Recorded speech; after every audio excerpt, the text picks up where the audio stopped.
Hey Bookish Babes, and welcome to my book nook. We are monsters. We give and we take. For those that are new around here, the name's Rainy. I read all different types of books from all different types of genres, primarily fantasy romance. So if you're interested in that, please like and subscribe to my channel down below. It really helps my channel grow. Today's video is going to be the start of sharing different tropes, like different books for my favorite tropes in fantasy romance, because I'm starting to branch out into that, and so I'm really having a great time. And so today we're going to be starting with enemies to lovers, because that is one of my all-time favorite tropes. It's one of the most common tropes, and it's just a really fabulous one for fantasy romance, right? And it's exactly what it sounds like. Enemies to lovers. They're enemies, they end up falling in love, and that's the switch right there, okay? And I have so many fabulous books to share with you. I'm going to be sharing 12 recs with you, and each of them are very, very good. And I'm going to go off in no semblance of order. We're going to have all different ranges of emotions and varying types, and so just buckle on in and get ready. Here we go. All right, we're gonna start with one that I actually read last year for my own readathon, Get a Clue readathon, and I became absolutely obsessed with it. And book number 2 is on its way to me right now from Barnes & Noble, because it just came out.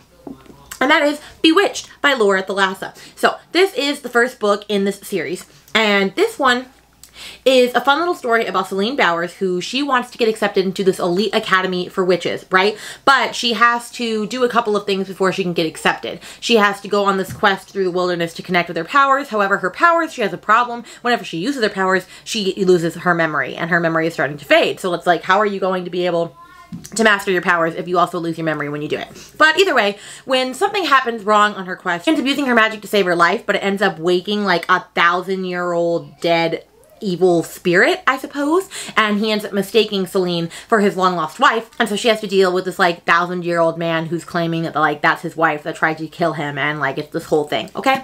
So anyway, this book is such a fun, steamy time, okay? I had so much fun with this. It has witchy coven vibes. It has touch her and die. It has soulmates, okay? It has all of the things. It even has werewolves in here. Like, this book is just a fun, smutty time. If you're looking for a book that is not too serious, but also it's just easy, bingeable, a popcorn read, then this is the fantasy romance for you. I absolutely love this, and I am so excited for book number 2, Bespelled. But check this bad boy out. Then the next one we have on here is one that I read in December of last year, and I had such a great time with it, and I'm currently in the middle of book 2 because I started reading book 2 with my friends Katie and Sarah, and then I got into a slump and I just didn't finish it. But that doesn't mean that I'm not liking it. Is A Dawn of Onyx by Kate Golden. So this is the first book in the romance trilogy, The Sacred Stones, and the third book, A Rain of Roses, actually comes out in October. So I need to catch up and finish book number 2. But this one is about Erin, who offers her life to save her brothers. She's been taken prisoner by the most dangerous kingdom on the continent, and she has to use her magical abilities to heal the Onyx King. But in order to escape, she has to team up with this prisoner to find her freedom. But there's a twist as to like who the prisoner is that has to help her, and it's their story of, in order to get back to her homeland to like help her family, they have to go through like all these trials and tribulations and whatnot, okay? Let me tell you some of the main tropes. We've got slow burn, we've got a captive romance, we have dragons, okay? All of these things. I also ate this book up. This book is just a fun time as well. It doesn't take itself too seriously. It's very bingeable, just like Bewitched. I'm starting with ones that like are pretty easy to get through, and I just really, really enjoyed this. I loved the banter between the duo. It was just a fun, fantastic time, okay? So this is another one that I highly recommend if you're looking for some good, steamy enemies to lovers. The next one that we're going to get to, I read very recently, and I will say, this one is very enemies to lovers, but it's also extremely slow burn, because nothing happens between them in this book, okay? So like, it's a process, but like go on the journey with me. And that is Spark of the Everflame by Penn Cole, okay? Like, when I tell you she is with another man for like the bulk of this book, and you hate the other man, you're just like, what the hell are you doing? Why are you not with our main dude pop, okay? Anyway, this one is about Diem. And she lives in this world that has gods, and there's different levels, okay? There's the Descended. They're ruled by the Descended, the gods. And Diem is a healer in her village, and her mom is a healer for the Descended. One day her mom disappears, and she has to take over her mom's place as healer. And she's trying to take over her place so that she can figure out who in the royal family ended up offing her, or like what happened to her mom. She just wants to find out. And of course, dying king's heir is sent to basically watch her and make sure that like she's doing her job and she's not doing anything else that she's not supposed to. And so it's their enemies to lovers romance, okay? However, when I tell you it is so slow burn, so beyond slow burn that nothing happens in this book, okay? Like a kiss and that's it. Like you're gonna have to keep going, okay? But this has slow burn. This has a shadow daddy, okay? It has a feisty female main character. What more could you want? And it doesn't have dragons, but it has like something that's very close to it called griverns, or not wyverns. Griffins. I can't remember the exact name of it. And it's not exactly a dragon, but like, this book is so fun, okay? But you have to get on board with the main character because she can be a little obnoxious and she doesn't always make the smartest decisions. But like, this book is still worth it, okay? It's a good time. Up next, we had a book that I just buddy read with my friend Katie, and I absolutely love this book. I gave it 5 stars. It's one of my favorite books of the year. I lived for this fantasy romance, and that is A Fate of Wrath and Flame by K.A. Tucker. She also writes the contemporary romance books A Simple Wild, okay? However, her crowning jewel is fantasy romance, okay?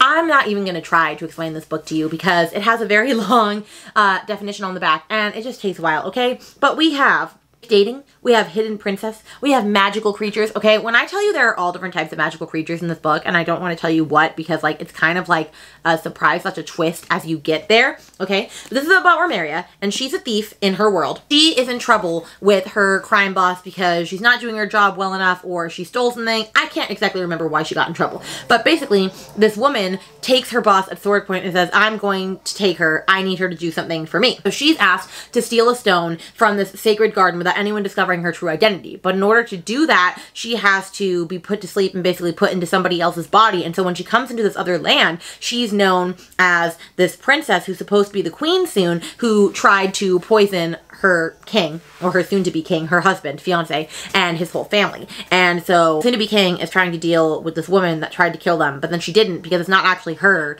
but she's in that person's body. And they have the same name, Romaria, the whole time. And so it's this whole like double identity situation, okay? But when I tell you that it was fun, there were twists, there were turns, there was shock all over, they are truly enemies to lovers because literally she tried to kill this man and he is not having it, okay? He's not having it. Of course, she doesn't know she tried to do that, but he is still not having it, okay? So do yourself a favor, read this book. Up next, I have a piratey romance for you, okay? And the book that I hold up is not the book that it is because this is book 2 and I don't actually own book 1 because I read it on KU. But it's fine. And that is The Ever King by L.J. Andrews. Okay, so this is a piratey romance. Okay, let me give you some of the tropity tropes. We got pirate romance, as I said. We have fated mates. We have only one bed. Okay, we also do have some witchcraft in here because, you know, you gotta have witchcraft in all your smutty romances.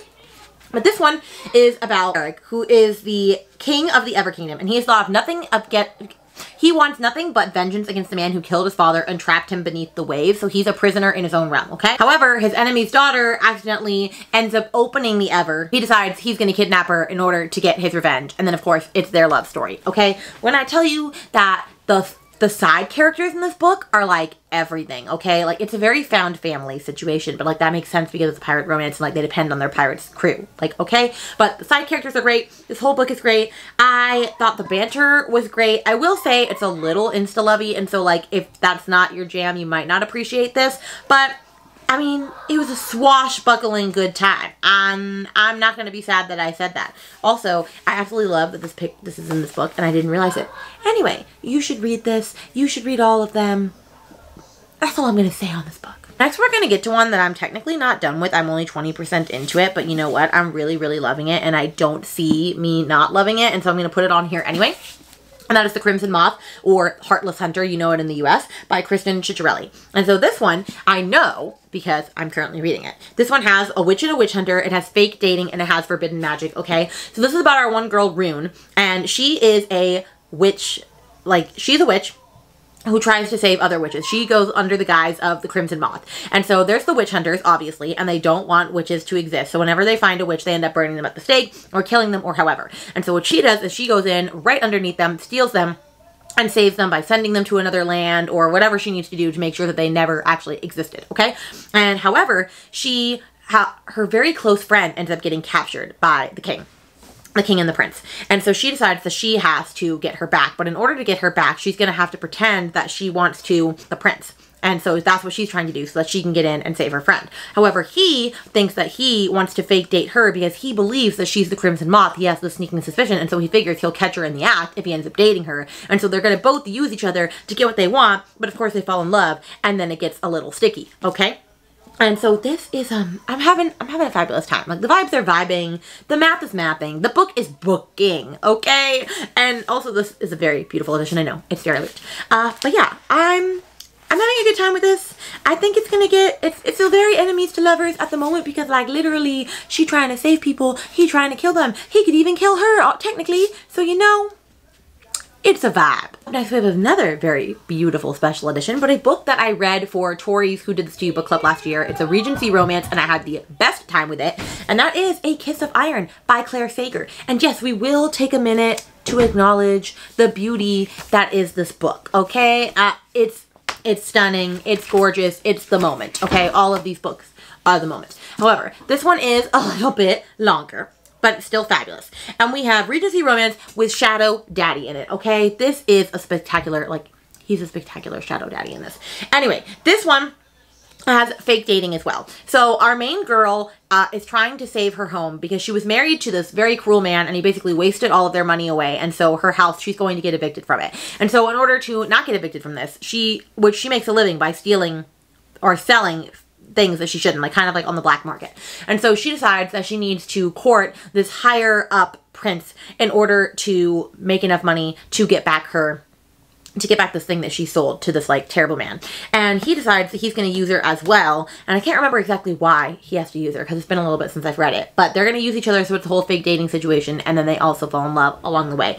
And I didn't realize that I would love a Regency romance, but I was very much here for it. However, Bastian in this book, the shadows, like there's a scene where he uses his shadows in a sexy time moment. And it's just giving, okay?